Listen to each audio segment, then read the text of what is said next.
ಬೆಳಗಾವಿಯಲ್ಲಿ ಕಬ್ಬು ಬೆಳೆಗಾರರು ಸಿಡಿದೆದ್ದಿದ್ದಾರೆ. ಸಕ್ಕರೆ ಸಚಿವ ಶಿವಾನಂದ ಪಾಟೀಲ್ ಕಾರಿನ ಮೇಲೆ ಚಪ್ಪಲಿ ಎಸೆದಿದ್ದಾರೆ, ನೀರಿನ ಬಾಟಲಿ ಎಸೆದುಬಿಟ್ಟಿದ್ದಾರೆ.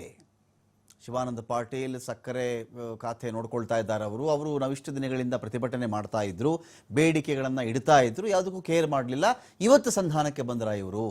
ಇಷ್ಟು ದಿನ ಗೊತ್ತಿರಲಿಲ್ವಾ ಇವರಿಗೆ ನಮ್ಮ ಬೇಡಿಕೆ ಇವ್ರು ಯಾಕೆ ಈಡೇರಿಸ್ತಾ ಇಲ್ಲ ಇಂಥ ಎಲ್ಲ ವಿಚಾರವನ್ನು ಇಟ್ಕೊಂಡು ಇವತ್ತು ಆಕ್ರೋಶಿತರಾಗಿ ಎಲ್ಲರೂ ಅಂತಲ್ಲ, ಯಾರೋ ಒಂದಷ್ಟು ಜನ ಇಲ್ಲಿ ಚಪ್ಪಲಿ ಎಸೆದಿದ್ದಾರೆ. ಅವ್ರ ಕಾರಿನ ಮೇಲೆ ನೀರಿನ ಬಾಟಲ್ ಕೂಡ ಎಸೆದಿದ್ದಾರೆ. ಕಾರಿಗೆ ಮುತ್ತಿಗೆ ಹಾಕೋಕ್ಕೆ ಕೂಡ ಅವರು ಟ್ರೈ ಮಾಡಿದ್ದಾರೆ. ಸಚಿವರು ಯಾವುದೇ ಘೋಷಣೆ ಮಾಡದಂಥ ಹಿನ್ನೆಲೆಯಲ್ಲಿ ಬಂದರು, ಅವ್ರ ಪಾಡಿಗೆ ಅವರು ಹೋಗ್ತಾ ಇದ್ದಾರೆ. ಒಂದು ಅನೌನ್ಸ್ಮೆಂಟ್ ಮಾಡಬೇಕಾಗಿತ್ತಲ್ವಾ ಅಂತ ಅನೌನ್ಸ್ಮೆಂಟ್ ಮಾಡಿದ್ದಿದ್ರೆ ನಮಗೆ ಒಂದು ಸಮಾಧಾನ ಸಿಗ್ತಾ ಇತ್ತು. ಆದರೆ ಮಾಡಲಿಲ್ವಲ್ಲ, ಏನೂ ಕೂಡ ಅನೌನ್ಸ್ ಮಾಡದೆ ಹೋಗ್ತಾ ಇದ್ದಾರಲ್ಲ ಅಂತ ಹೇಳಿ ಸಚಿವರ ಕಾರಿಗೆ ಘೆರಾವ್ ಹಾಕುವುದಕ್ಕೆ ಯತ್ನ ಮಾಡಿದ್ದಾರೆ.